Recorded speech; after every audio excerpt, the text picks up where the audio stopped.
All right, guys. So recently, I've been asked by somebody why true crime people follow and get so invested in the families of true crime cases.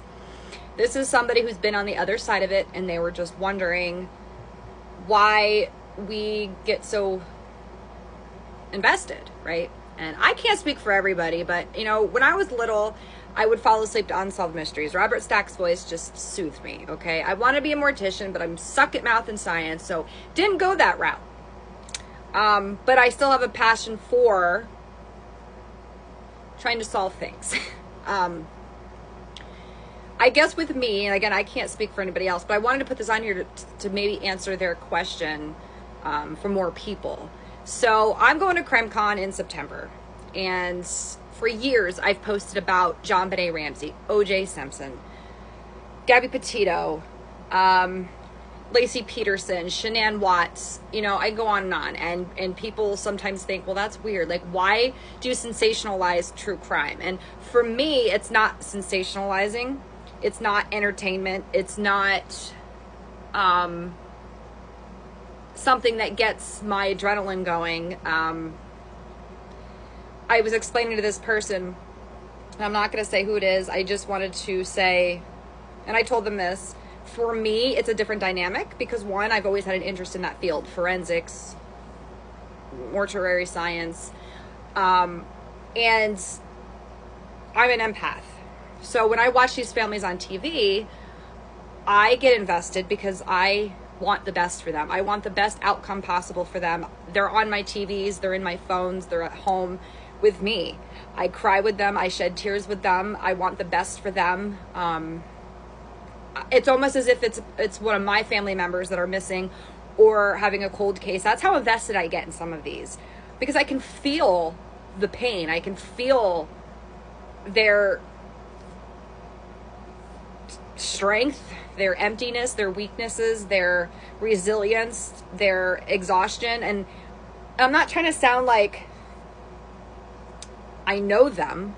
It's very hard to explain because I feel like if I'm laying in bed following a case for a year or two, I'm so invested in the families because they're vulnerable. They open up, they share that grief and all the ugly things that we're told as a society not to share, to hide it behind closed doors, to grieve in silence and don't do it in public. And when these families step out and speak, it gives others a voice. It's inspirational, it's motivational, at least for me. Again, I can't speak for other people. I'm sure there are people out there who love true crime and sensationalize it just because of what it is.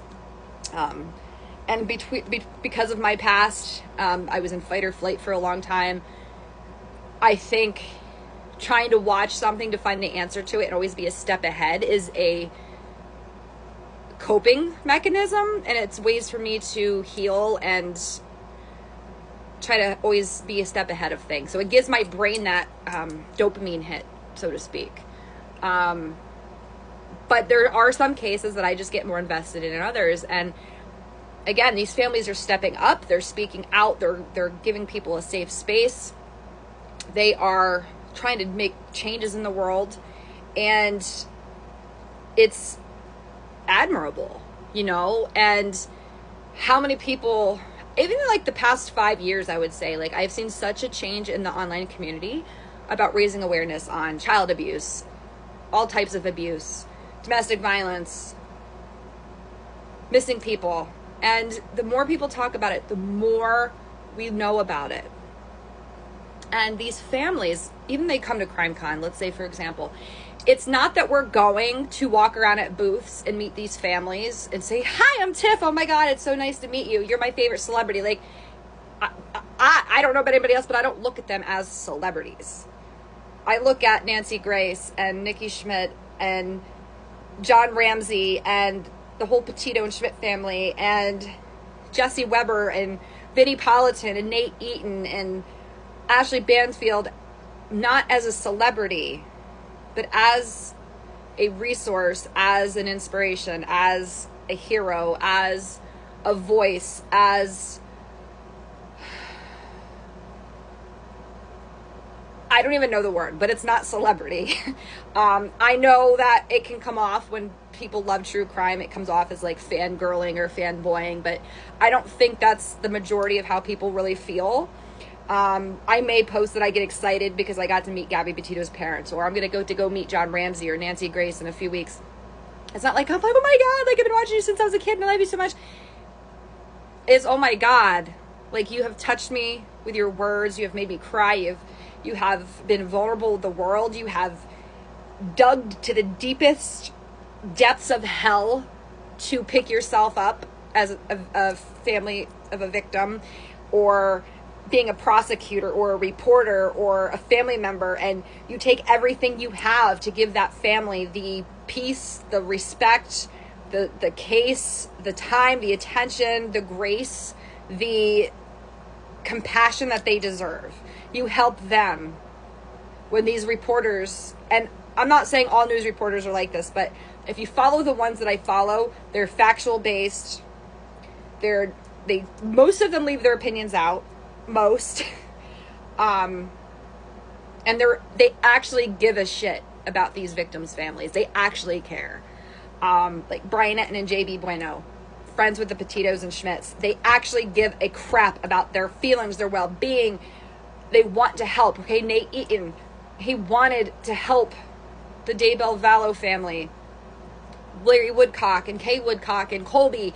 He genuinely cares, okay?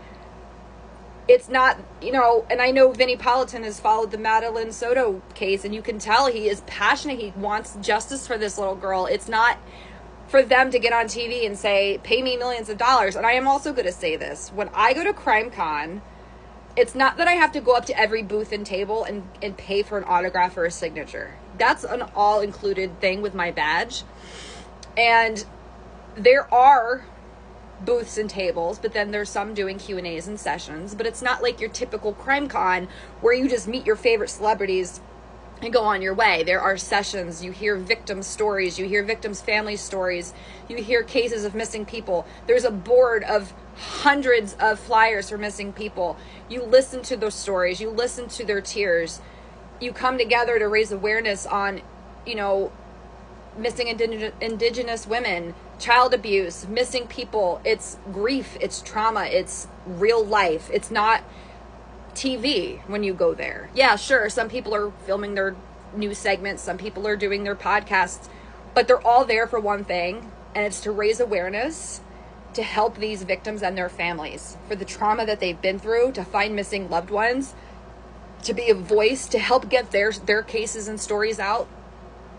That's what CrimeCon is. CrimeCon is not where we fangirl and go, oh my God, it's Nancy Grace, I need an autograph, and then move on to the next table and say, oh my God, it's whoever, I need an autograph. It's, oh my God, like this person has moved me. This person has inspired me. This person has given the world emotion. I can't explain it. I don't. That's my take on crime. It's not that I'm obsessed with this sensationalism of it.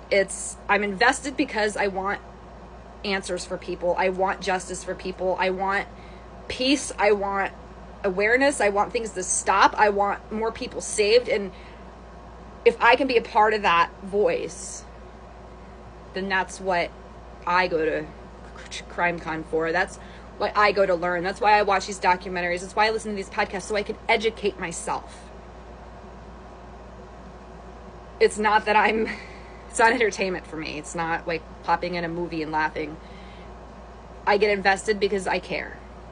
And I can't speak for other people, but I would love to hear in the comments what you guys think, why you're invested with true crime, why you go to CrimeCon, because there are certain people that would like to know that are on the other side of it, victims' families and victims, and what keeps you invested in true crime.